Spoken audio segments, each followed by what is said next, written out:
20 years that I've been here, I think there's only been one other time that we had treatment from all providers in the same room with our team, so appreciate that. That being said, before we get started, let's all go around and introduce ourselves, because I know some of you don't know one another. Tucker, you want to start? Yeah, I'm Tucker Marshburn with the Public Defender's Office. George Cole, Serenity Professional. Elsie Jones, Serenity Recovery Center.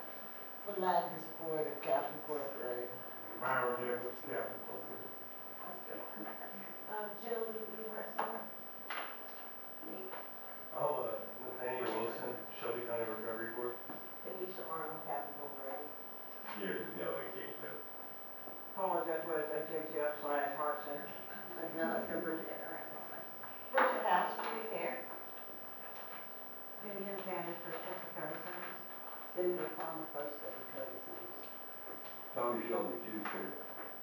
Sarah Regatio, Innovative Counseling. Jennifer Kirkland, Heart Center, Human Rights Foundation. Alexander Williams, Shelby County Drug Court. Kristen Huntsman, Shelby County Drug Court. Casey Reeves, Drug Court. Trina Hall, Shelby County Drug Court. He will. I think probably most of y'all know. I hope so. Who are you?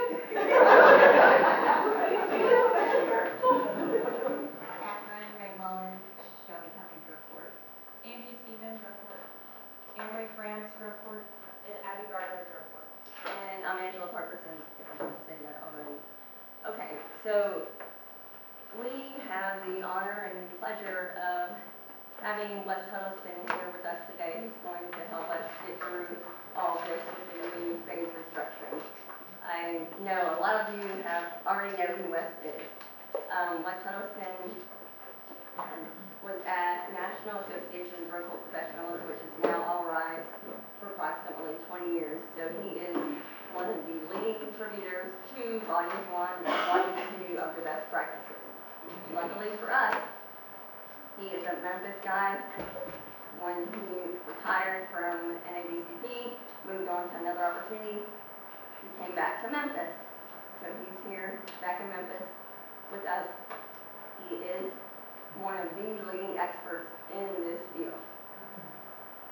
Paul West is like, that's on everybody, procrastination, people say that all the time.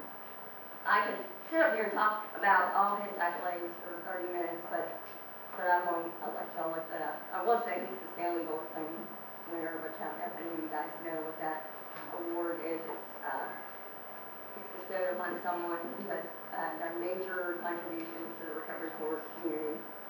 And he is a recipient of that. We have him here today. Wes, come on up. Anybody see the big puddle of coffee at the front door this morning? I tripped up the stairs, bashed my water bottle. No, don't feel sorry for me, I'm clumsy. And just out of sorts, so we're going to get back on track. Settle down. No, that was my backpack. So I don't know what it is. I tripped up a couple of stairs recently. So if you guys want to diagnose me later, we can talk about it. Well, good morning, everyone. First of all, and most importantly, thank you for the work that you do. I know that it is hard. I know that it is thankless, and in a lot of ways it can be very painful and stressful, and it's also very rewarding.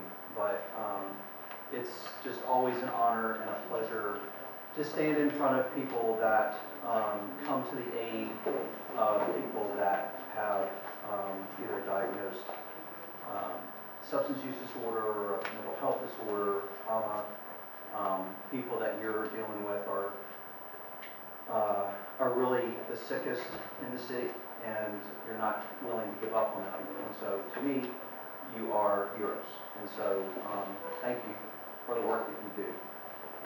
I am going to just talking about the best practice standards that kind of apply to the kind of the why behind some of the changes that the Recovery Treatment Board of Drug Court's making.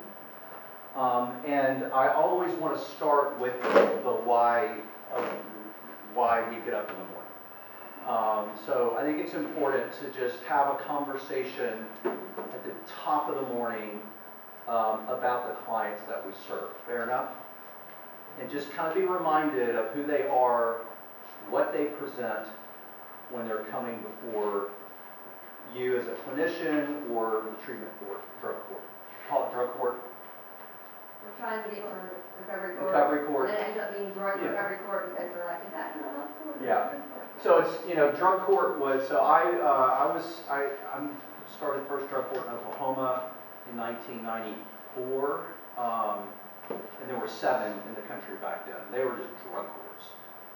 Today there are 4,000, a little over 4,000 across the country, as well as about 18 other countries outside the U.S.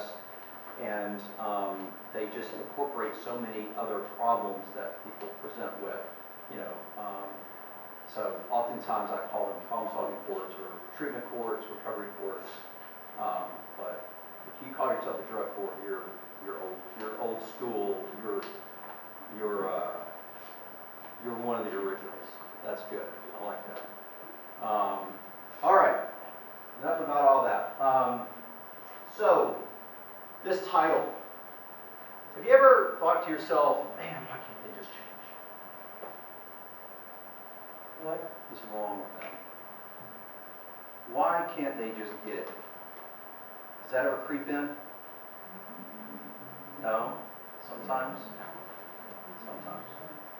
Well, this is what we were up against, and we have been up against philosophically, and it's why drug courts exist in a courthouse where every other judge discards people.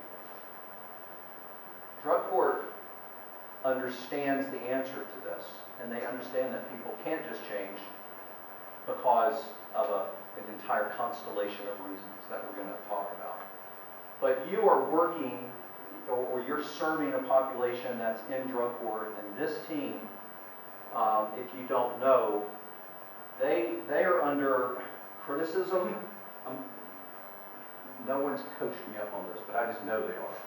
Because they're operating differently than the rest of the justice system down the hall. And they're operating differently even from, like, the judge, he sentences people 5 days a week, right? Drug court, 2 days a week. And he even has to switch between the ethos of a drug court and somebody that can't get into drug court and what has to happen. So this team is designated to really try to rescue the people that the rest of the justice system will allow in and treat them and divert them away from prison. So again, it's hard work, and we're trying to get the rest of the justice system to come along and understand that most of the people that we're not really afraid of and who have and that have a diagnosable disorder can actually be treated and get better and never come back versus punishment. So that's the battle that we're, the philosophical battle. How many of you recognize this guy? Oh, yeah.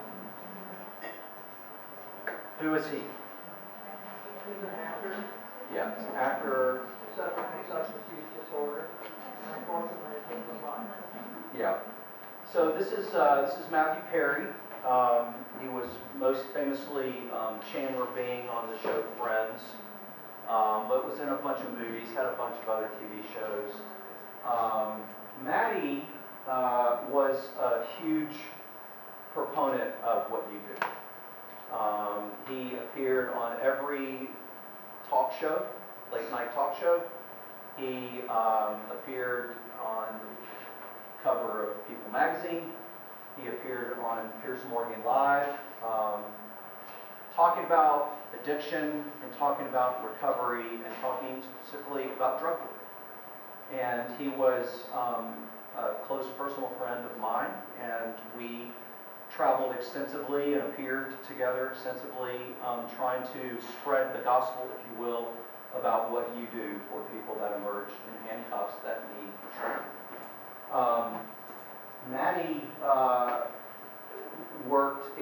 extensively on his own recovery. Has anybody read his memoir, his book? Okay. It's a tough, tough read. It's probably the most honest read of any drug-dependent person with kind of co-occurring mental health disorders I've ever read. It is just brutally honest, and unfortunately, and through the lens of fame and money. But it is just a catastrophic story, and as you all know, he passed away. This is Adam McLean, another dear friend of mine. He died March of a fentanyl overdose in a hotel in Colorado. 13 years clean and sober. And I could go on and on and on. People that I know, very dear, close personal friends, people that I've worked with, really all over the country, who have lost their life to this horrific disease of addiction. And sometimes when I lose a friend, and I've been up close and personal with them, and I know their story, and I see them lose their life, I can move into that. Why couldn't they just get it? Why couldn't they just get it? Why couldn't they just change? Now I will tell you, I'm in recovery, and so I got the nudge from the judge, 201 Poplar, May 9, 1988. And the plea deal was, Wes, you can go do 3 years, or you can go do a year of treatment out of state. We don't even want you here. And in the 80s, like, that was just the kind of way, either join the military or, like, a lot of it was just, we just don't want it. We're so sick of dealing with you. I was a nuisance to Shelby County. And I remember talking that plea deal with my defense attorney, and I looked at him in front of my mother, and I was like, I got to think about this. Like, it wasn't really clear whether I should go to treatment for a year or prison for 3 years. So that kind of gives you a sense of where I was. I made the choice, went to treatment, and I've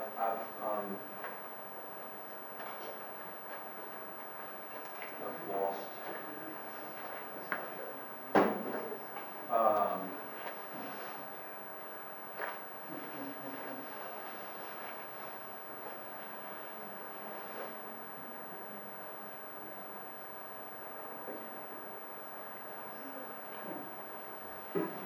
Okay. Can somebody ask the front desk if they'd bring somebody in to fix this point?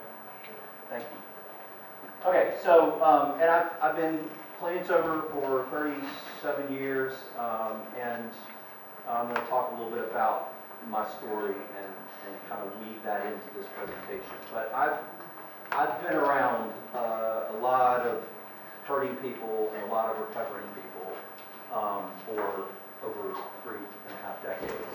And so I still sometimes, as much as I know, and I'm clinically trained, and I've worked in treatment courts for 30 plus years, I still struggle with just this underlying question of what is it going to take to help people get it, to help people get the gift that I was given. What's it going to take? Because we don't want to lose it. And we see the value and we see the goodness in it. So, how many of you would agree with the statement that change is hard? Okay. What makes change so difficult? Okay, great answer. The unknown. Sorry? Yeah, change is very uncomfortable, right? Denial. Yeah, I don't have a problem, I don't need to change, denial, what else? Yeah, because, yeah, I always say it's a lot easier to get out of shape than it is in. It's a lot more fun to get out of shape than it is to get in. Yeah, it's hard. Change is hard. It's just hard work. It takes a lot of discipline. What else makes change difficult? Environment. Yeah, the environment that I'm in. Can you tell me more? When you grow up around people that don't want to change, it's hard for you to kind of like rub off on them. Yeah. So it's okay for you to do it, it's okay for me to do it. Yeah. And even the environment in which I'm trying to change, are there people that don't want me to change? Yeah. Okay. I think it timed out on me because I was talking too much and not moving the slides. I think to kind of go off environment as well, our belief systems kind of make things harder to change sometimes too. We have to change those. Yeah, so our attitudes and beliefs about all sorts of stuff, right? Thank you. If you do command K or try to command button K, it'll pop up the page next. Everybody give her a big hand. Who's going to remember Windows K? Windows K, and then it'll pop up. Windows K. So we all agree change is hard. Have you experienced the difficulty of change in your own life in some capacity, form, or fashion? Of course. I mean, it's human. So let's just talk about us before we talk about our clients. Just us, our experience. There's kind of three areas of which change is difficult. Number one is creating patterns of new behavior. So, what is the best date to join a gym? New Year's Day. That's the worst day. That's the worst day because everybody is joining the gym on New Year's Day. February 1, we're on there. February 1. Do you know what they call February 1? Quitter's Day.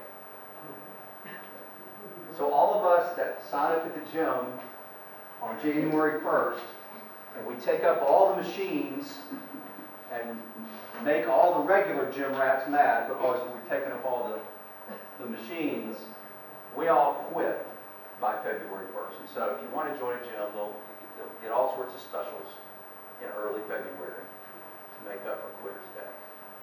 How many of y'all have set New Year's resolutions this year you can't remember what it was? See, there's some honesty. I appreciate that. This is kind of a fascinating. How many of you have heard that if you practice a new behavior for 30 days every day, it'll become a habit? Heard that? Well, that is partially true. But the literature, and I lean heavily on research and literature. So the literature actually says that the easier the behavior, the shorter time it takes for it to seep in as a habit. So I'm going to drink my body weight of ounces in water. Does that make sense?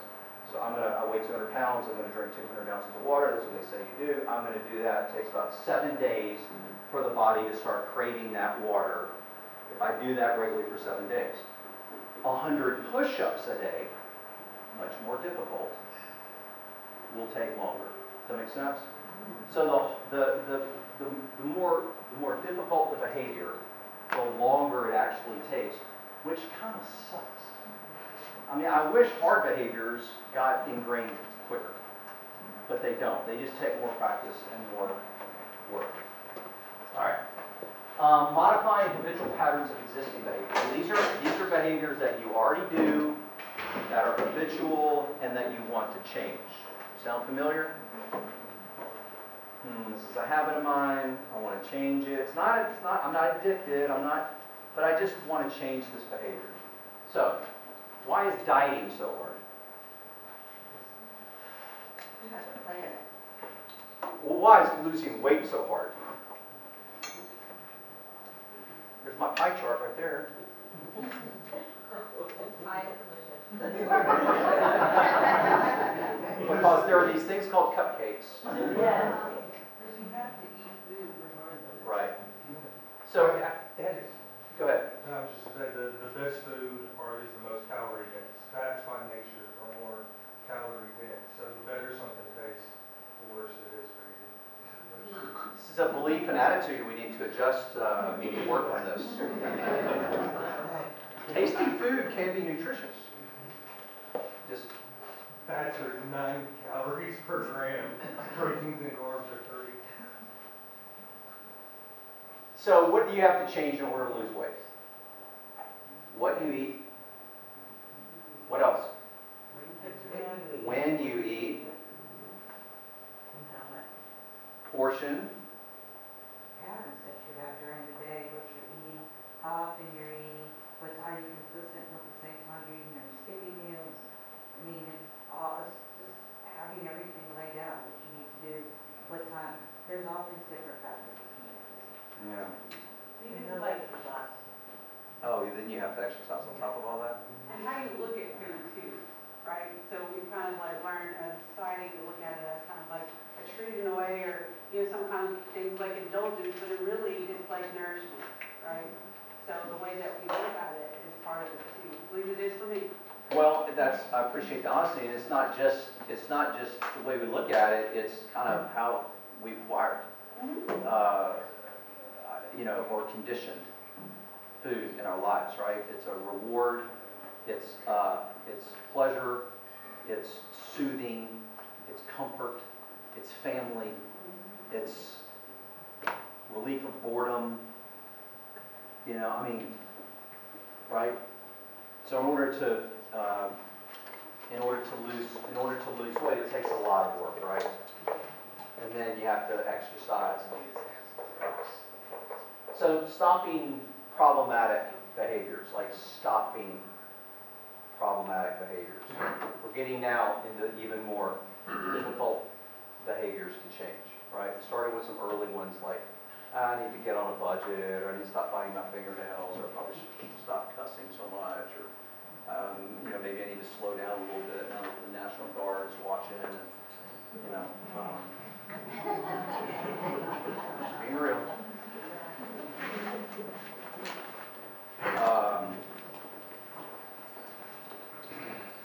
Now I want to lose weight. Now I want to run a marathon, getting harder. Now I've got some serious problems. How many of you have ever stopped smoking? Is that easy? No, Sure. I'm absolutely. Tell me what was difficult about ending your smoking career. Well, it wasn't so much the nicotine withdrawals, it was my mind messing with me. Telling me things like, just go down here and get you a couple of Lucy's, you don't want to smoke a whole pack. No, that wasn't true. One's too many, thousands never done. So there's the psychological addiction, all of the, really the triggers. I mean, it's an addiction, right? So the network of triggers. A lot of us smoked because it was smoking break, or once we woke up in the morning, or after we had A meal. a meal, that's what I was going to say, or, okay, hard. And then there's just a physiological addiction of nicotine, very, very, very addictive, very difficult to stop.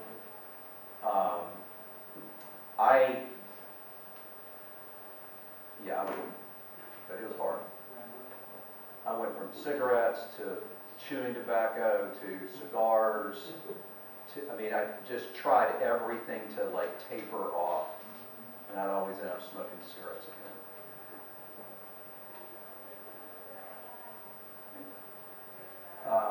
Gambling. It's in the DSM-4 or 5R now. As an addictive disorder, withdrawal, cravings, phenomenon of craving, all that very difficult stuff. Okay. And so then for our clients, what are we asking them to change? Say it again.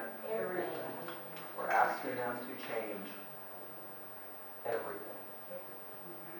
And this is just going to be a conversation about who our clients are, okay? Because it's going to go to the why is this court adopting some best practice standards that are research-based and having the best outcomes with people that we're literally asking them to change everything. All just admitted we all struggle with change. And now we're asking an individual who is very sick, who's very dysfunctional in a lot of ways, who doesn't have coping mechanisms, who probably does have a mental health disorder, who probably has trauma, who is physiologically dependent on drugs.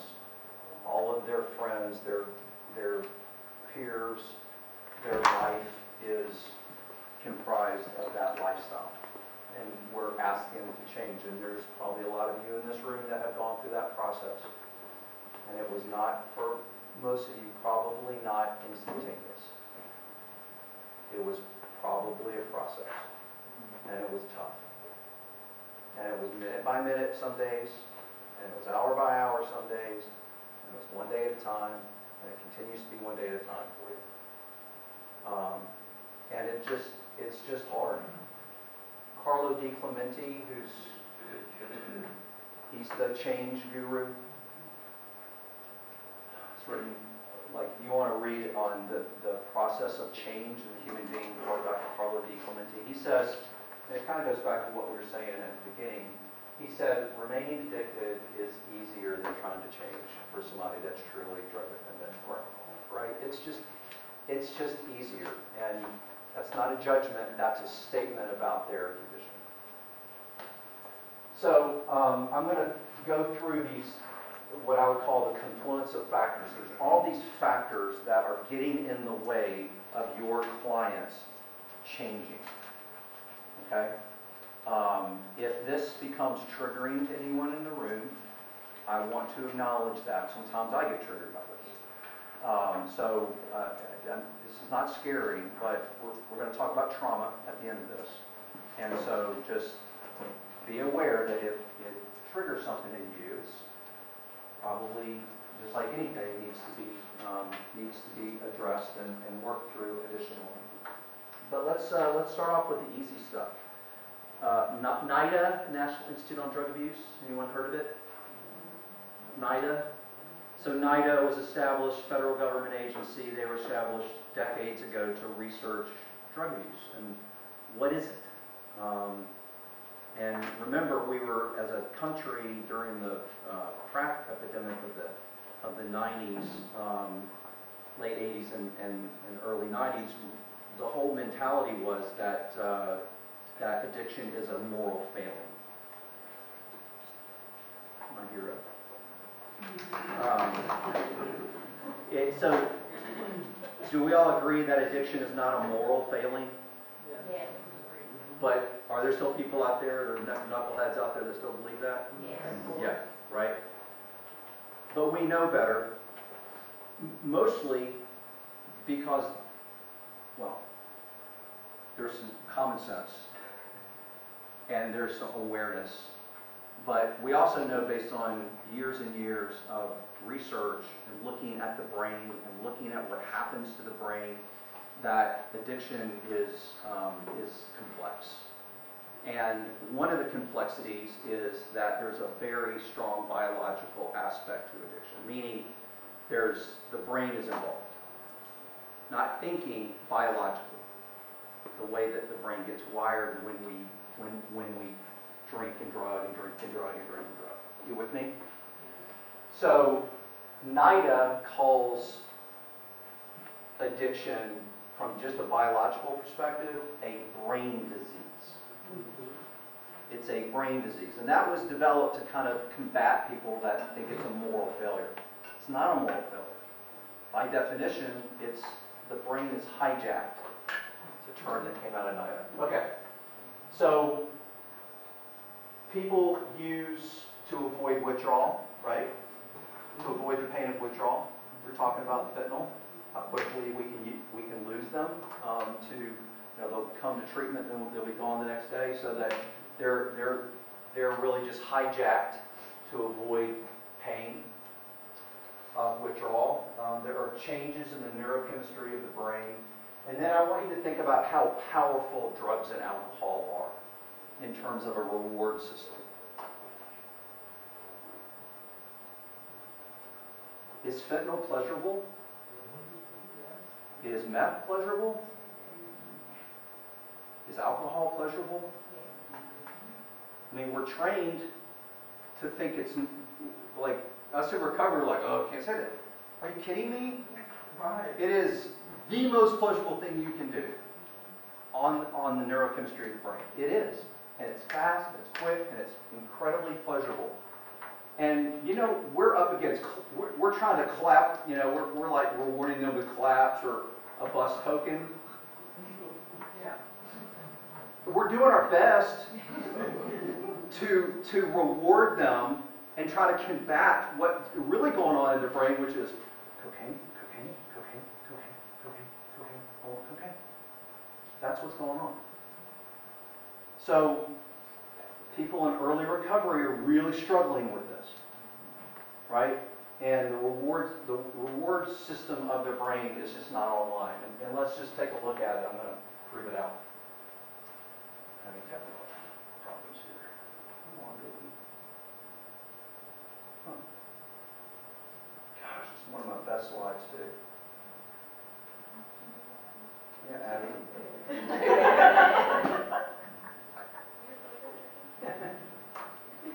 It's like a recipe. I had to push this 3 times and then that button. Anyway, pleasure. What do you do for pleasure naturally, without drugs, without alcohol? What do you do for pleasure? We'll have a good meal or so, mind-blowing sex. Okay, sex number 2 in this group, not bad. Normally it's like number 6 or 7. So I respect that. Food, there are 13 pleasure centers in the medial forebrain bundle. This is something. 13 pleasure centers in the medial forebrain bundle that you try to light up with different things. Let's talk about food. Is it any old food?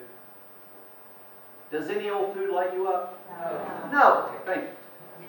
What ice cream? What about any old ice cream? Good ice What's good ice cream? cream. Any specific flavors? Vanilla. Pistachio almond fudge. Okay.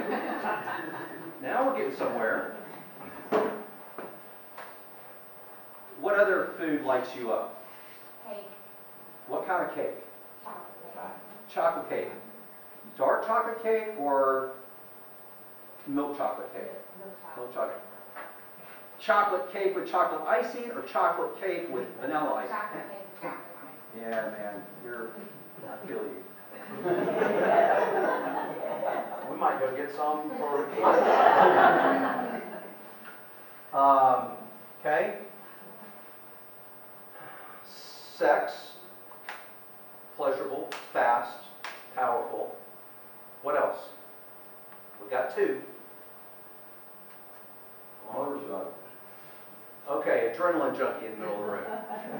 So what you're doing is a motorcycle or any, basically you're chasing adrenaline, right? You're getting an adrenaline rush. That is a neurochemical in the brain that hits the pleasure centers and it gives you a great feeling. What else does that? Nature. Nature. Y'all should get together.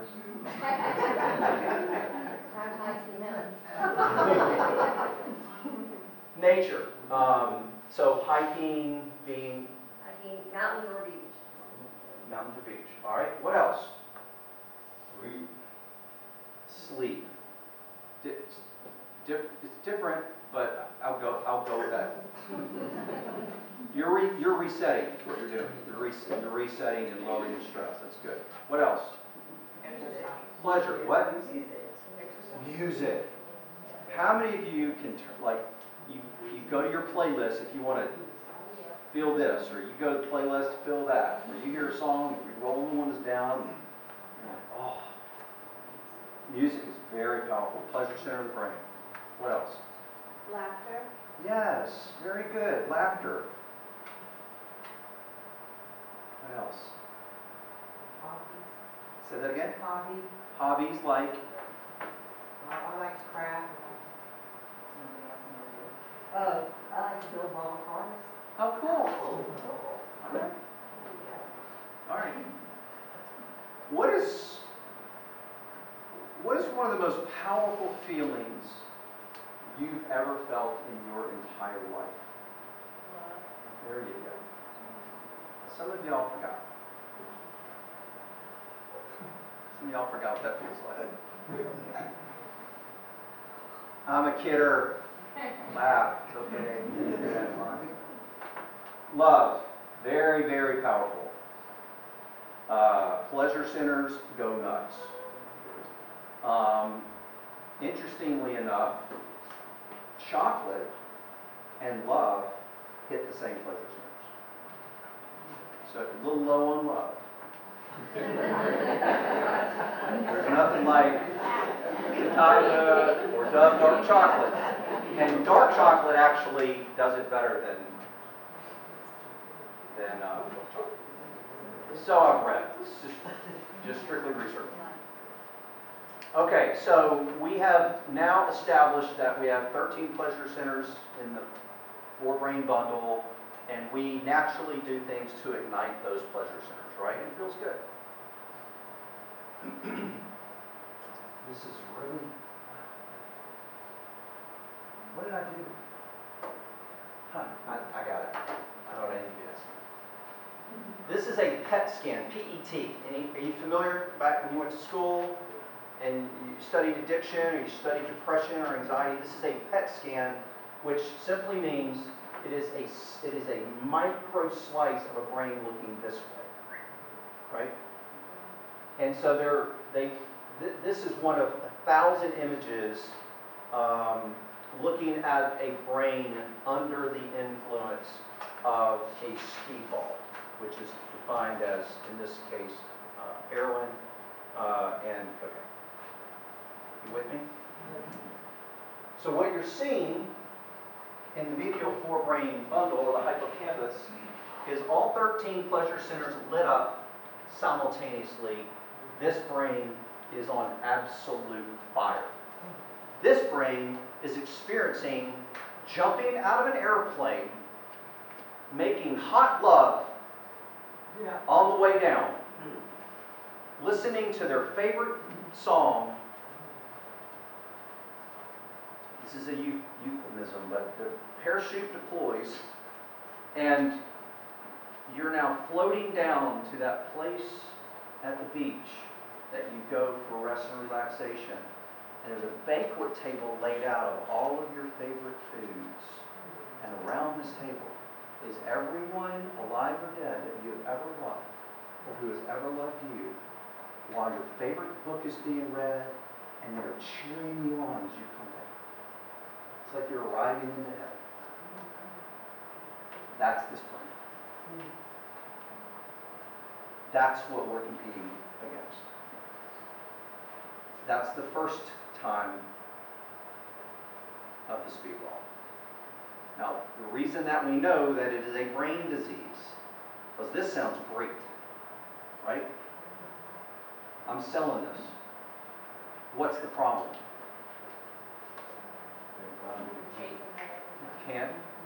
The brain cannot handle that much endorphins, serotonin, dopamine. The natural chemicals in the brain that light up your pleasure centers, the brain goes, holy smoke, what was that? Let's not produce any more natural chemicals to stimulate the pleasure centers. Let's go back to that. And it happens pretty fast. It does not take long for your neurochemistry to stop producing your natural neurochemicals and to start craving that, because that is far better. It's too good. is what the neuroscientists would say. These drugs are too good on pleasure centers of the brain. And so the laughter of friends or the love of a child doesn't do it anymore. Food doesn't do it anymore. Right? That's the change that we see in people's behavior as they spiral into addiction. They do not experience pleasure from the things that they used to get pleasure with. And the brain, I'm going to say it again, gets what? Hijacked by this. So there's a serious neurochemistry going on. Here's the bad news for you. You intervene in their life. They stop using. Are they having fun? Oh. They've done organic brain damage to their pleasure centers. The methamphetamine addicted brain takes about 10 months to return to baseline. 10 months of not feeling any pleasure. So not only do they not have methamphetamine to light their brain up, which is the only thing that lights their brain up, because nothing else does now because it's been rewired. But now, without that methamphetamine, they're 10 months in what? What's their condition? Depression, anger, hopelessness.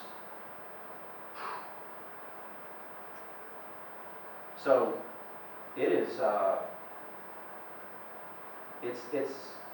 they're struggling with that every minute they're awake. Okay? Is this new information for anybody? No, it's just a reminder, right, that this is what we're up against. And so we're dealing with people that are in that chronic place of that they've stopped, and yet we're dealing with a hijacked brain that can't experience pleasure. What do you guys do to help them try to find pleasure again? Recognizing this, do you do anything for them or with them?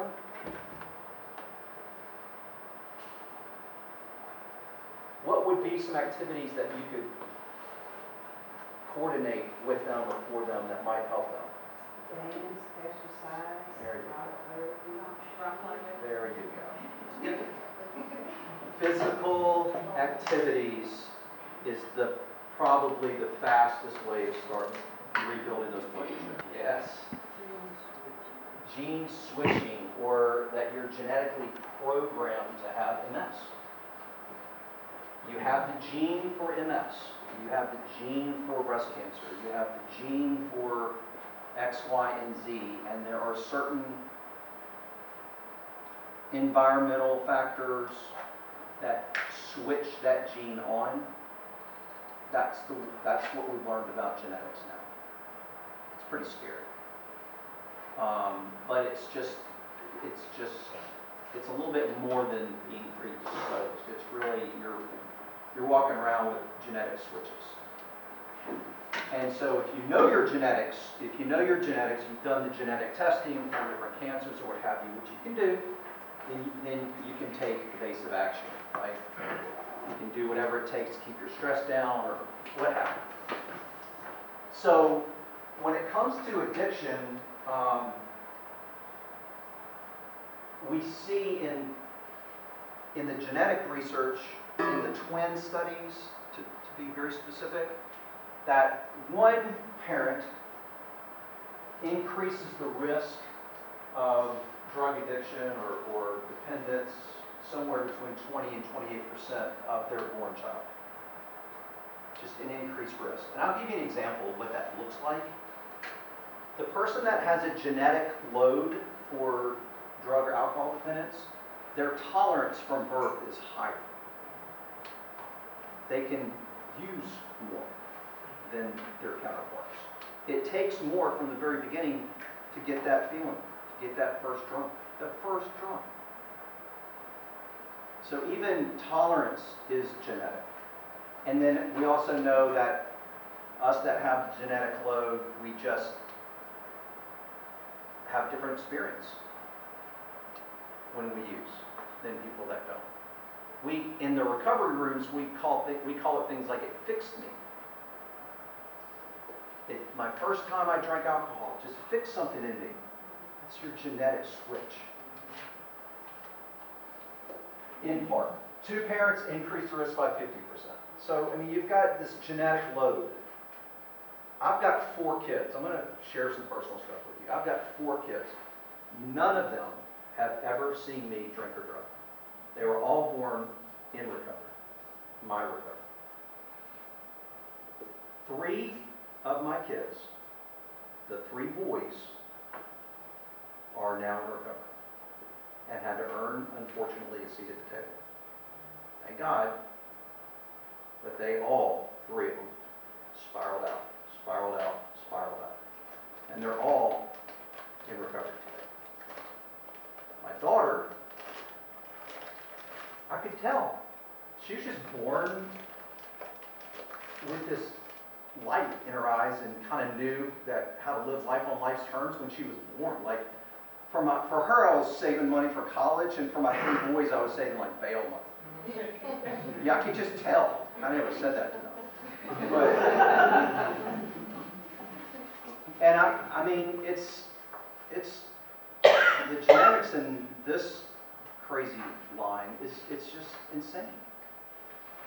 And I did everything I could do. I did all the preventative stuff, talked to them. They, you know, trust me, it was not from a lack of trying to keep them off the path that I got on when I was a kid. But they did, and, you know, I think the only difference is I knew what to do to help them. And so far, so good. So, genetics. So we have neurochemistry, we have genetics. Now let's talk about personality traits. Tell me what you think are the personality traits that exist for before someone ever uses alcohol. What is a personality trait that you think that individual has before they ever become an alcoholic? Low self-esteem. Oh, very good. Low self-esteem. What else?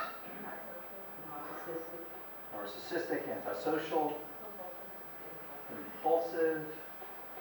Oh, y'all are good. What else? Ooh. Attention-seeking or often thrill-seeking. No offense. No offense. What else? Ooh, very good. Isolation. Funny. Could be. Personality traits. Are the personality traits different for like just a straight up, what I would call old school alcoholic versus a drug dependent person? Would those personality traits maybe drive an individual toward alcohol or to drugs?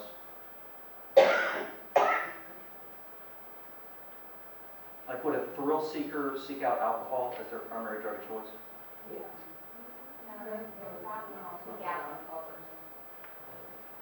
When we ask our clients, what is your drug of choice, do you know that that's actually what you're really kind of what's underlying that question?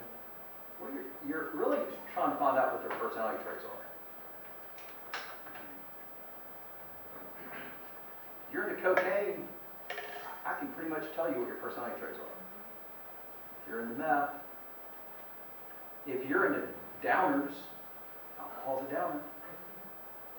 What are your personality traits? So, all right. I'm going to throw one out. I want to see what y'all think. Self-centeredness. Selfishness. Does that resonate? That's a tough one. Because there's a lot of us in the room that are in recovery, probably. But the Big Book of Alcoholics Anonymous says that is our problem. That it is self. It is self-will run riot. That was the way they described it in the 30s, right? So personality traits. Okay, so from the literature, and you guys got an A on this, by the way. So the proneness to drug dependence, think about it as a proneness to drug dependence, somebody that has this kind of personality type, is antisocial, low self-esteem or self-worth, alienation, high novelty seeking, and high emotionality. Typically that's, now, when they stop using the drugs, and they get into recovery, we still have these personality traits, right? No? It just goes away when we get into recovery? Okay. Okay. So again, these aren't judgments. I mean, I'm just telling you, this is the condition of your clients. You just have to acknowledge, like, yeah, they may be antisocial. They may like to alienate. Maybe hard to draw them out in an open court in front of people. They may present, you may feel like they hate your guts. They may just be very alienated and alone. What do we say about the opposite of addiction? Connection. And it's why. I mean, we have all these ways of describing it, but we actually talk about the cure to addiction is connection. And that's really what we're talking about, is we're bringing people out of their alienation and out of their low self-worth. So, and then the alcoholic or the alcohol-dependent individual, you see more impulsivity, non-conformity, hyperactivity, compulsive, obsessive. Is that true in your experience? So, in the rooms of AA around town, I hear a lot of this described as character defects. That's what I hear. My character defects are, I'm compulsive. I run right into relationships, or I spend money that I don't have, or whatever it is. I'm very impulsive. All right. So these are your clients. All right. How many of you think or thought when you did drink that you were a little bit more attractive, a little bit more fun to be around? Oh, yeah. Right? Why did you think that? That's a real question. Why did you think that? No, well, she said delusional. I mean, was there a time when it was true? Of course. I mean, that's the magic, right? I'm a better dancer, my inhibitions are down, I feel more comfortable, right? Now that's before being in a blackout walking up Poplar Avenue at 3 o'clock in the morning without a shirt on and a broken thumb. So I heard. But, yeah. Were you ever influenced by movies growing up about what it would be like to go off to college and party? What was your movie? Animal House. That was mine. That was mine. Oh my gosh, I watched Animal House 132 times at like 12 years old. And I just thought I just couldn't wait. So I had built up all these expectancies, right? Like that's what I expected to be like. And then like once or twice it was. 1,000 times it wasn't. But once or twice it was. And so your clients have a hard time remembering the 1,000 times it wasn't. And they have a love affair with the 1 or 2 times that it was so fun. And that they were, a great lover, more attractive, better, whatever it was, more fun to be around. What do we call that in treatment? Romanticizing. So it's the thinking that we were talking about earlier. I mean, one of the early practices in treatment is, you know, let's focus on what really happened. Because it's like an ex-girlfriend or an ex-boyfriend. I mean, you just think about the good times. You're not thinking about the time they burned your house down and, you know, drove your car into the Mississippi River. You're thinking about the good times. You're ignoring the consequences, right? Which is, by definition, dependency. Using despite negative consequences, right? And part of that's just the thinking around it. So they have a love affair in this memory. All right. We okay? Are some of your clients coming to mind as we're talking through this? Ooh. Now, maybe you see them in a little bit different light, maybe a little bit more empathy. I moved back I was gone for 37 years. I lived as a probation officer in Chattanooga, right out of college, early recovery, worked in DOC, a couple of facilities up in Northeast Tennessee, moved out to Oklahoma, started a drug court, went to DC for 20 years, went to Colorado, moved back here. Gone for 37 years. I left here when I was 1 year sober. I drive around Memphis 37 years later. Oh, yeah. I remember that house. Ooh, I remember that part of the complex. Oh. Bathroom at McDonald's. I mean, 37 years. I never thought about that stuff when I wasn't here. But now that I'm back, I'm having personally, it's not craving. I'm just going through all of the external stimulus, the web of stimulus that represents my use. Does that make sense?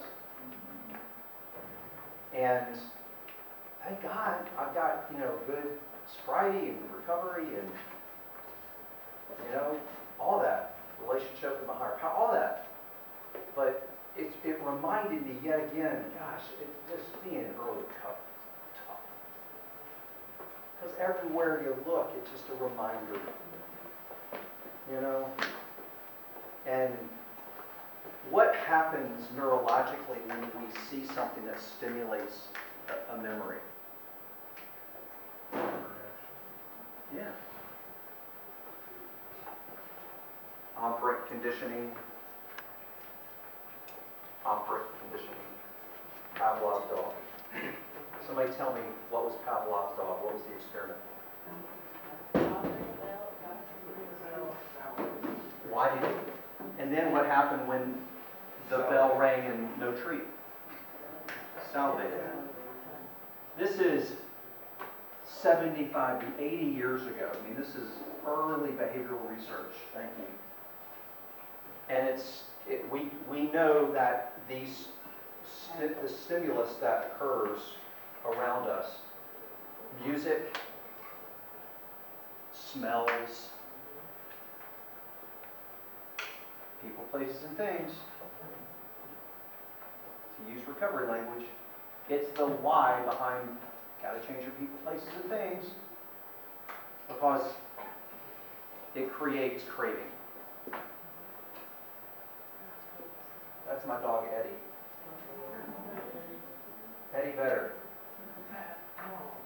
Yeah. We good? So then you have to.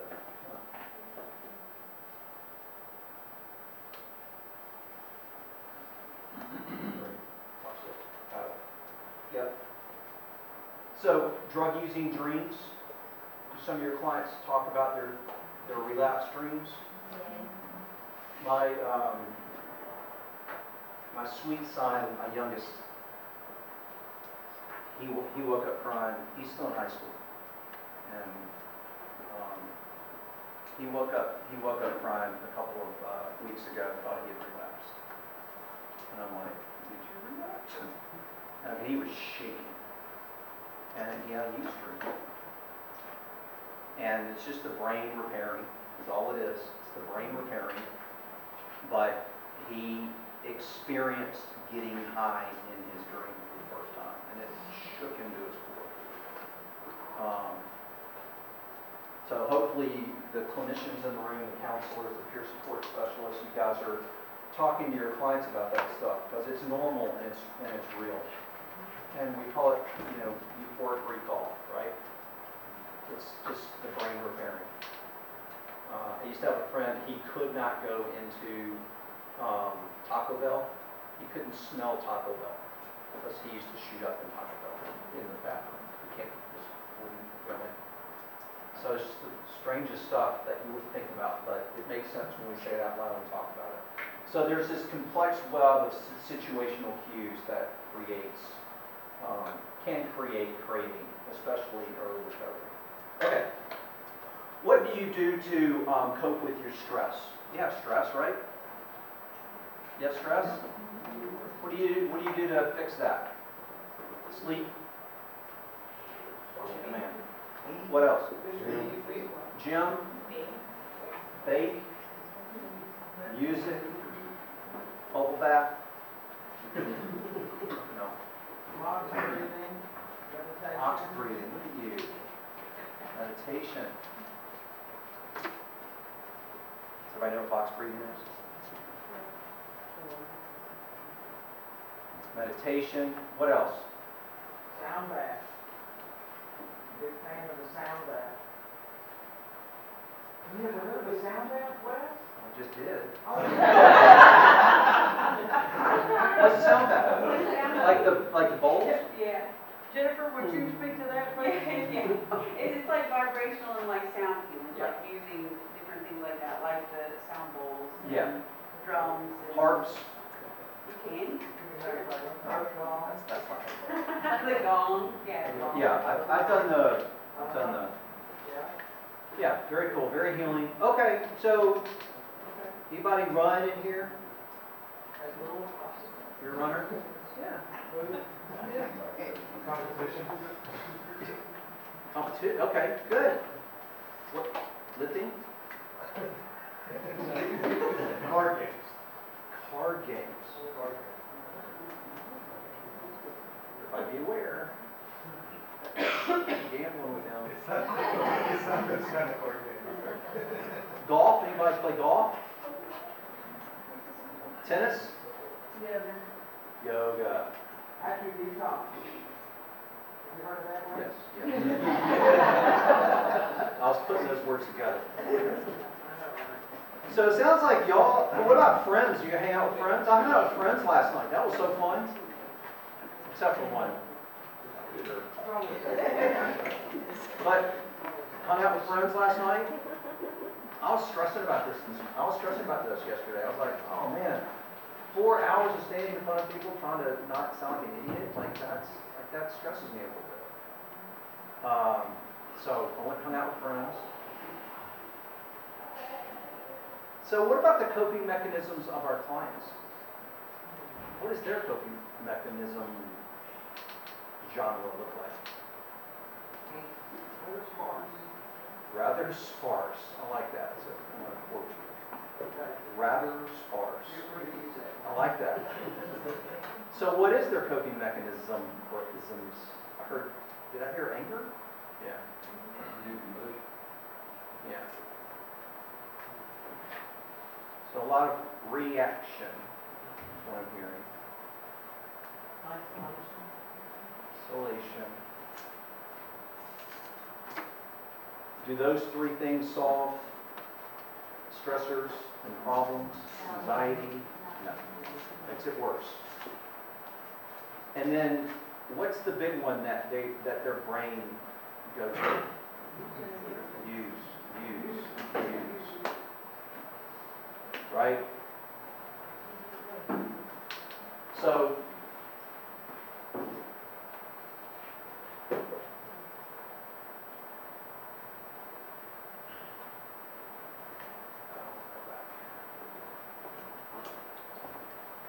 when you think about what they are dealing with in terms of what they have to cope with, they're coping with the stress things out of their control, the consequences of their life, the situation that they're in because of their use, the limitations.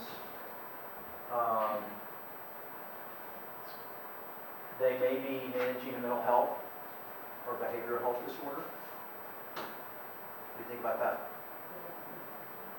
They may have some internal storm going on. They may have depression, anxiety, that they're, maybe it's not diagnosed, maybe it's not medicated. And then obviously how to cope with withdrawal. And so what we, and rather sparse is, I like that, it narrows the individual's coping, their planning, and their decision-making repertoire, right? So that there are, a lot of them are on autopilot because their coping mechanism for so long has been used. Just get obliterated. And so they've got to combat that thinking, and then they've got to figure out, you know, what is actually going to help get them well. Or calm down. Wow. That's a whole another layer of, how about that?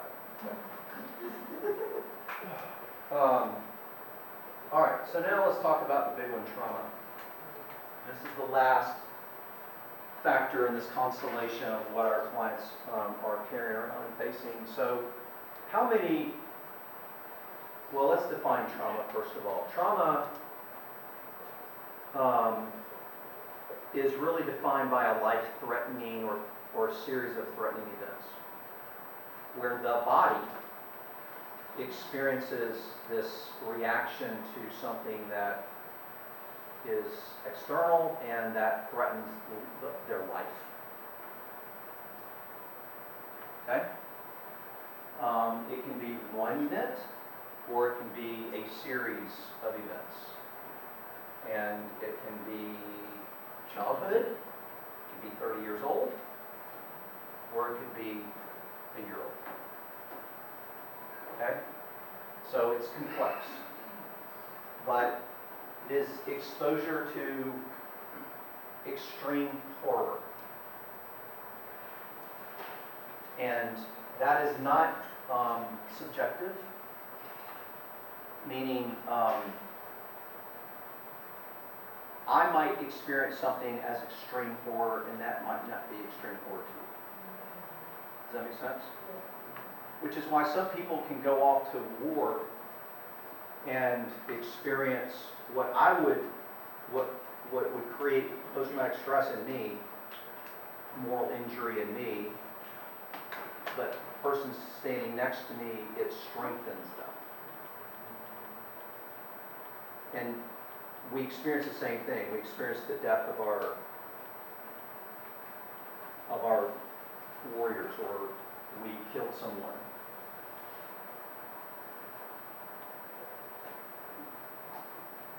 You get your steps in today. So, trauma creates a state of fear, right? In the central nervous system. When someone is living with trauma, what are the responses the body can have? Fight? What is that? I'm going to break these down. What does fight look like? I'm triggered. Ready to react. But what does it look like? Behaviorally. Maybe aggression, actual physical response. Right. So aggression, rage, physical fighting. What is the purpose of the fight response? Okay, survival, but why does it kick in? What is it doing?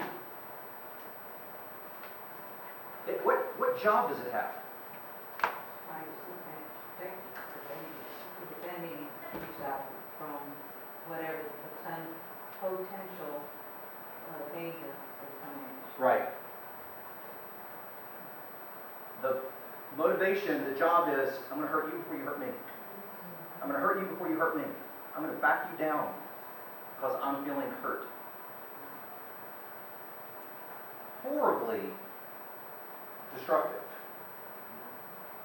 But it works. And the more violent somebody is, probably the more damage they do. So, fight. I heard flight. What does flight look like? Withdraw, retreat, run away. What is the job of flight? To preserve. Yeah. Self-preservation. Very good.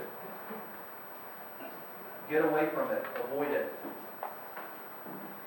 There's freeze. What does freeze look like? I'm emotionally stuck, I'm immobilized, I don't know what to do, and I can't do much of anything to protect myself. See a lot of freeze in sexually abused people. Where, sorry? Dissociation. It's dissociation, very good. Dissociation, and the body and the emotions literally are frozen. It's not, it is a trauma response. Okay? And there's dissociation, there's, it is freeze. It is the goat. You see the goat that gets scared and it falls over, and that's freeze. The body just disassociates. We see some animals freeze when like they're attacked, and they just go limp and pretend to be dead. I've got videos, and then as soon as they're let go of the danger lets go of the crocodile, and they'll run off. It's just unbelievable. And then fawn. What does fawn look like? Yeah. People pleasing, appeasing. Yeah. Okay. So there's a lot of different trauma responses. What percentage of your female clients have trauma? What percentage do you think?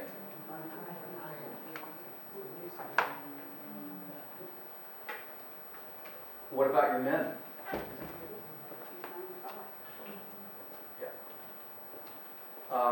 Your substance-dependent population, so only 6% of the population in the United States, 6% have post-traumatic stress, 6%. Okay, general population. By the time that they are a substance dependent individual, so bring that all the way down, that population, it's about 95%. So the clients that you see are the clients that are really in pretty extreme trauma. Are you assessing for trauma? Are you treating trauma? Okay. So let's talk about the condition of trauma and what your clients are experiencing. Flashbacks and intrusive thoughts. I want to tell you that most of them will not tell you that they're experiencing this. They're walking around every day and a thought of something that happened to them takes them over. Triggered or not, they could be having a great time at a barbecue and something that happened to them enters into their thinking as an intrusive thought, an intrusive memory, and it's very, very detailed. And the central nervous system reacts to it, right? That's where trauma lives, in the central nervous system. Fight, flight, freeze, right? Fawn, those are all central nervous system responses. It's hard to breathe. The judgment part of the brain gets turned off, and we go into survival mode. And it could be a trauma memory from something 30 years ago. And it's intrusive, and it takes